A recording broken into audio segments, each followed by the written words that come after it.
وما لنا ألا نتوكل على الله وقد هدانا سبلنا ولنصبرن على ما آذيتمونا وعلى الله فليتوكل المتوكلون.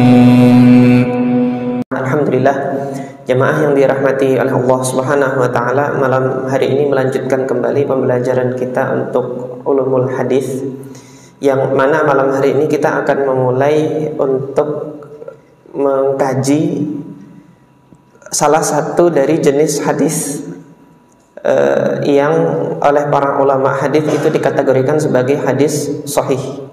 Nanti kita akan membaca penuturan dari Al-Imam Ibnu Shalah bahwasanya para ahli hadis itu membagi hadis menjadi 3 berdasarkan kekuatannya.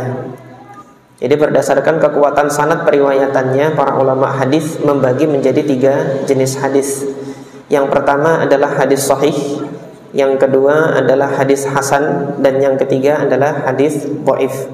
Bagaimana itu hadis sahih, bagaimana itu hadis hasan, dan bagaimana itu hadis dhaif, malam hari ini kita mulai untuk mengkaji apa itu hadis sahih terlebih dahulu. Sebelumnya kita baca terlebih dahulu apa yang dikatakan oleh Al-Imam Ibnu Shalah di dalam kitab beliau Muqaddimah Ulumil Hadis. Qala rahimahullah, ma'rifatus sahihi minal hadis, pengetahuan tentang hadis-hadis yang sahih. I'lam 'allamakallahu wa iyaya, amin. Ketahuilah, kata beliau. Kemudian beliau menyematkan doa, 'allamakallahu wa iyaya, semoga Allah mengajarkan kepada engkau dan juga mengajarkan kepada kami, kepadaku, kata, mengajarkan engkau dan mengajarkanku. Ini diantara adabnya para ulama dalam mengajarkan seperti itu, mendoakan murid dan juga mendoakan dirinya sendiri. Mudah-mudahan Allah mengajarkan kita, karena sejatinya apa yang kita pelajari ini kalau bukan karena pertolongan Allah itu kita tidak bisa ya. Hadirnya antum di sini ketika melihat ini ulumul hadis berat banget gitu misalnya ya. Ada yang mengatakan gitu, berat banget ini kalau ulumul hadis ini kajiannya. Enggak, kalau Allah mengajarkan antum, Allah yang memudahkan pelajaran ini nanti.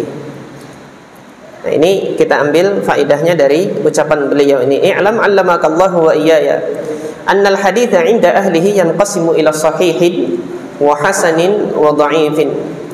Para ahli hadis itu membagi hadis dalam hal ini berdasarkan kekuatannya dibagi menjadi hadis sahih, hadis hasan, dan hadis dhaif.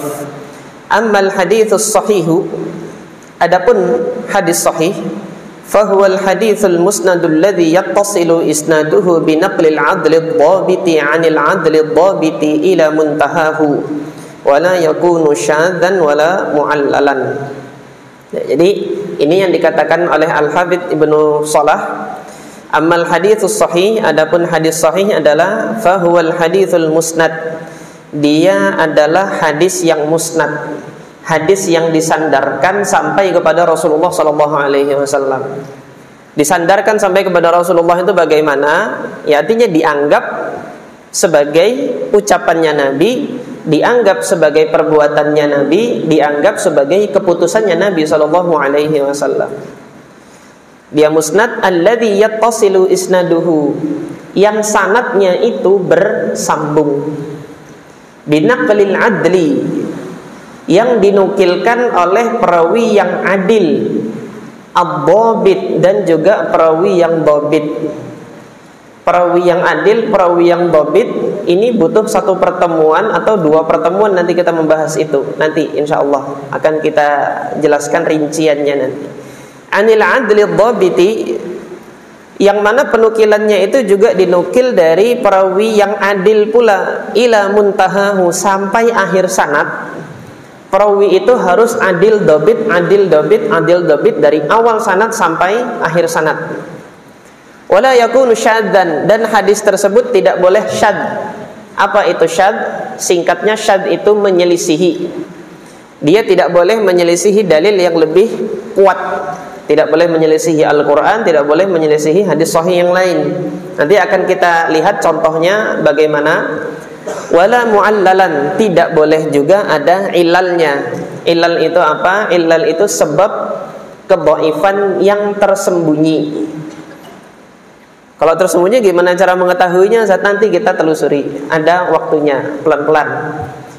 Nah, malam hari ini kita akan membahas salah satu dari syarat kesahihan hadis ini. Jadi dari perkataan Ibnu Shalah ini, para ulama kemudian menetapkan kriteria hadis sahih yang disepakati oleh para ulama hadis itu ada 5. Nah, nanti sebagian ulama ada yang menambahkan lagi. Seperti Imam Bukhari, dia punya syarat yang ke-6. Imam Bukhari syarat hadis sahihnya 5 ini, kemudian ditambah lagi syarat yang ke-6. Syarat yang ke-6 itu harus ada bukti kalau orang tersebut memang benar-benar bertemu dengan gurunya. Gak boleh hanya sekedar dilihat dari persamaan periodenya saja. Ini kalau antum bingung nanti kita akan bahas itu setelah kita mengetahui sanad yang bersambung itu bagaimana. Nah, jadi 5 kriteria ini tadi kata Al-Hafidz Ibnu Shalah, sanadnya bersambung, perawinya adil, perawinya dhabit, tidak terdapat syadz dan tidak terdapat illah. Ini 5 kriteria hadis sahih. Nah, tentunya kita nanti akan bahas masing-masing sanad yang bersambung itu bagaimana, perawi yang adil itu bagaimana, cara mengetahuinya seperti apa, syadz itu bagaimana, contohnya dalam kajian-kajian kita selanjutnya nanti insya Allah. Makanya saya minta tadi dengan pengurus masjid untuk menghadirkan ini. Jadi saya minta maaf merepotkan sebagian teman-teman tadi ya masang-masang ini, supaya antum ketika mempelajari ini tahu loh, ini loh bentuk hadis yang sahih ini seperti ini. Kita nanti buka kitab, ini nanti ya. Jadi pengajian kita nanti tidak hanya terpaku di kitab ini. Ketika disebutkan teorinya oleh Ibnu Shalah demikian, kita langsung praktekkan teori tersebut kepada contoh hadis yang ada di literatur kitab hadis. Ini seperti itu. Baik, maka ini kan kita di bulan Zulhijjah, alhamdulillah, dan ini tanggal 1 Zulhijjah bagi saya. Tapi tidak tahu nanti mungkin sebagian antum yang ada yang sudah menghitung ini sudah tanggal 2 Zulhijjah ya, sebagian mungkin. Tapi kalau saya mengambil pendapat yang ini 1 Zulhijjah karena dilihat dari ru'yah negeri masing-masing. Ya memang dalam perkara ini antum nanti akan dapatkan ada 2 fatwa di tengah-tengah para ulama. Penetapan Idul Adha itu apakah berpatokan pada ru'yah masing-masing negara atau berpatokan pada amalan ibadah haji yang sedang dilakukan jamaah haji di Mekah. Saya lebih cenderung kepada pendapat bahwasanya penetapan Idul Adha itu nanti ditetapkan berdasarkan ru'yah masing-masing negara, bukan pada pelaksanaan ibadah haji yang ada di Mekah saat ini. Kenapa? 1, Nabi SAW ketika puasa Arafah, ketika puasa Arafah itu beliau tidak menyandarkan pada pelaksanaan ibadah wukuf. Kenapa kok gitu? Ibadah puasa Arafah itu duluan. Jadi Nabi SAW ketika hijrah ke Madinah kan tahun pertama, kedua, ketiga, keempat. Ibadah wukuf kapan? Baru dilaksanakan oleh Nabi pada saat Hajjatul Wada, Haji Wada tahun ke-10 Hijriah. Sementara puasa Arafah Nabi sudah puasa belum sebelumnya? Sudah. Di tahun-tahun sebelumnya itu Nabi sudah puasa Arafah. Kalau puasa Arafahnya Nabi itu didasarkan pada pelaksanaan wukuf, yang wukuf pada saat itu siapa? Ya orang Arab jahiliyah yang masih kafir, belum masuk Islam. Masa iya Nabi menyandarkan pelaksanaan puasa Arafahnya sebelum Haji Wada itu pada pelaksanaan wukuf orang-orang yang masih kafir di sana? Kan tidak. Itu satu alasan saya kenapa pilih Ru'yatul Hilal. Kemudian yang kedua, pelaksanaan puasa Arafah itu tidak artinya pelaksanaan puasa Arafah itu bukan bagian dari rangkaian ibadah haji. Jadi kalau ibadah puasa Arafah dan ibadah penyembelihan hewan kurban karena dia bukan rangkaian dari ibadah haji, maka tidak perlu untuk disandarkan patokannya pada pelaksanaan ibadah haji, karena dia ibadah yang terpisah dari ibadah haji. Hanya saja sama-sama dilaksanakan di bulan Zulhijjah. Jadi dua itu alasan saya kenapa kok lebih cenderung kepada pendapat yang menyatakan nanti ditetapkannya dengan ru'yatul hilal di negara masing-masing. Adapun nanti kaum muslimin yang lebih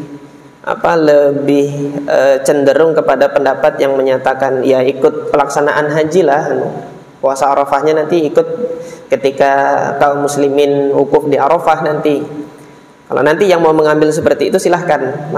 Tapi yang lebih harus kita kedepankan dalam hal ini toleransi dan kemudian juga menghargai pendapat, karena ranah di sini adalah ranah ijtihad, bukan ranah yang qat'iyah, yang kalau nanti kita berbeda ini satu di neraka satu di surga, enggak.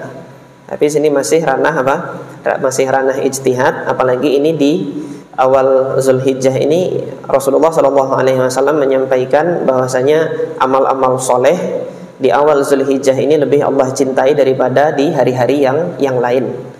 Oleh karena itu kalau kita nanti menyibukkan diri dengan berbantah-bantahan, khawatirnya ini hilang kesempatan untuk beramal soleh, itu nanti akan habis dengan bantah-bantahan saja.